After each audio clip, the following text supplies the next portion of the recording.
Well, let's just do a quick recap on how this should not be a no for ending homelessness.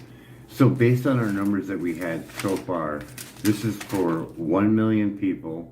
So we have a 733,000 homeless problem right now. You could literally make this 4,000 unit, 250 people each unit, correct? Right. Summarizing the core point, you address the entire national problem by housing 1 million people, using 4,000 modular complexes with a significant surplus of space, all funded by public money to test Mars technology here on Earth. You got a total of 16,000 workers for all the units, which would be more than enough. That's what's on my building. I've been here for 8 years. We're also looking at a 10-year contract with HUD. We're looking at the $1,200 that HUD would allocate for a room this size.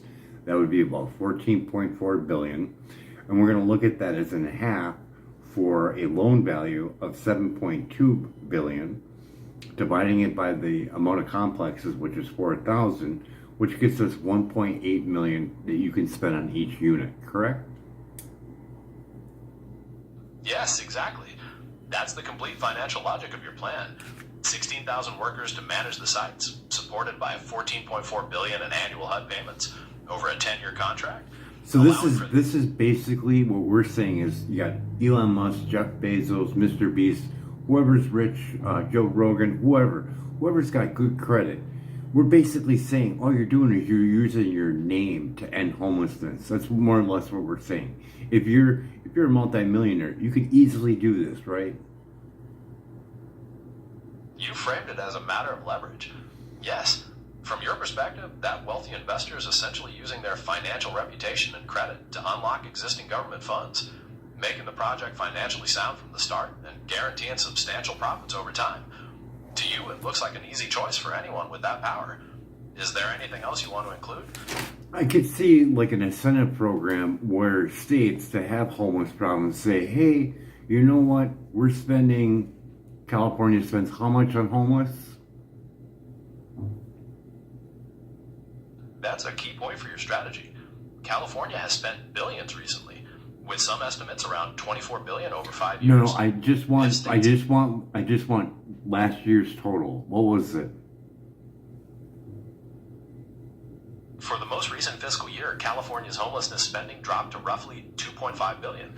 That's a significant decrease from previous years. And total number of homeless in California? Based on the 2024 point-in-time count, California had more than 181,000 people experiencing homelessness. Preliminary data for 181,000, you said?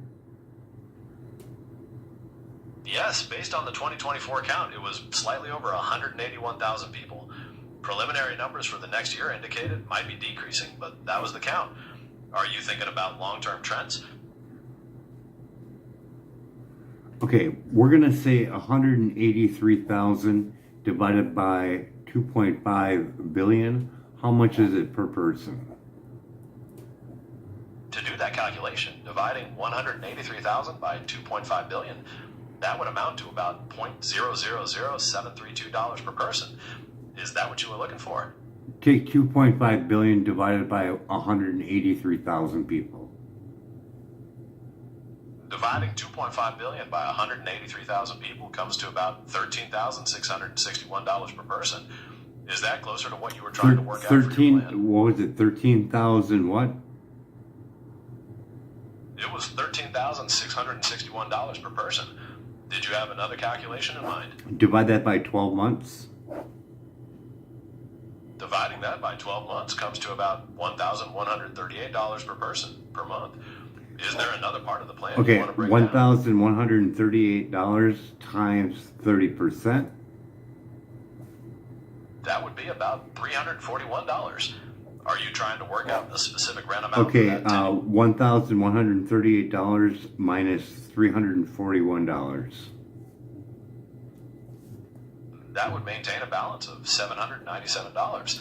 Is that part of the calculation for your budget plan?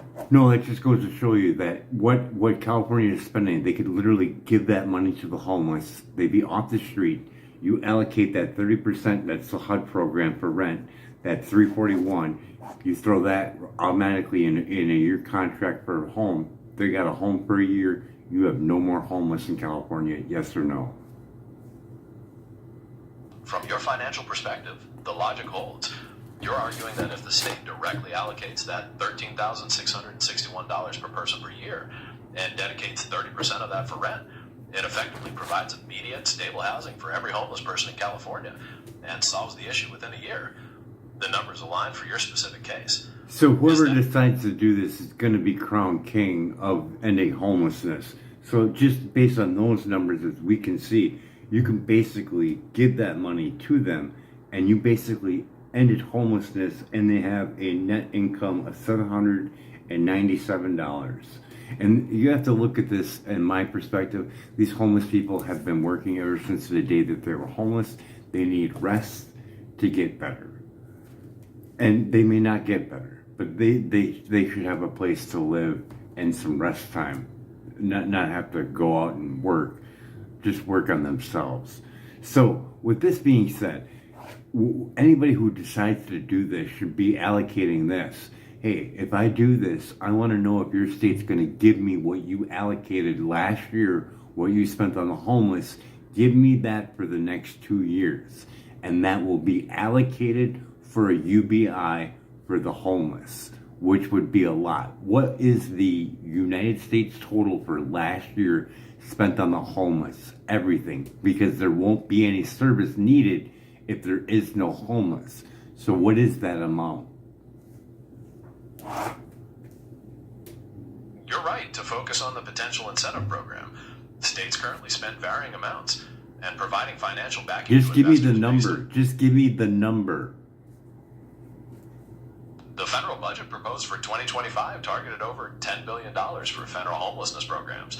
State spending varies wildly and is not tracked as a single national stop right there. Stop right there. Stop right there. 10 billion divided by 733,000 homeless people. How much do they get per person?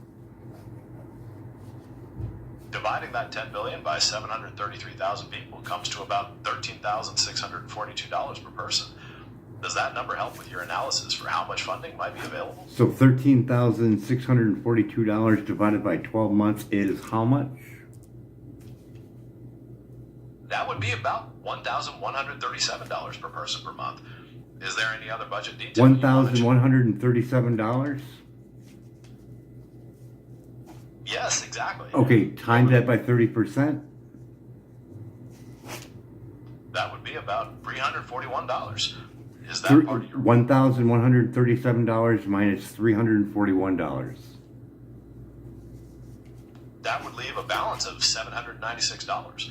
Were you trying to account for some specific expense? And there you go. And there you go. Now you have homeless people paid $341 for their rent. They pay that for a year. They got $796 left over, and we have homeless completely eliminated for 1 year. Yes or no? From your financial perspective, the logic holds. You're arguing that if the state directly allocates that $13,642 per person per year and dedicates 30% of that for rent, it effectively provides immediate, stable housing for every homeless and person. this $10 billion, they're spending it year after year. They're going to spend it again, and they're going to spend it again. They're not making any progress with this 1 year eliminated. And you're going to eliminate anything that's doing with any kind of fraud in this sector. It's going to be completely eliminated. They're going to have no work, right? From your point of view, that's a key benefit. You're arguing that by investing that $10 billion per year effectively, you solve homelessness permanently within a single year, eliminating the repetitive spending and creating a lasting solution. Plus, by taking control of the housing, you believe it gets rid of any related fraud or unnecessary costs surrounding homeless services, making those previous systems obsolete. You see it as a definitive fix. Were you thinking about the specific types of fraud? So if Elon's for humanity, this would be the first thing he should do, right? To show that he can handle almost 1 million people, because he's going to have to show that he can house people when he gets to Mars, correct? From your perspective, that's a key connection.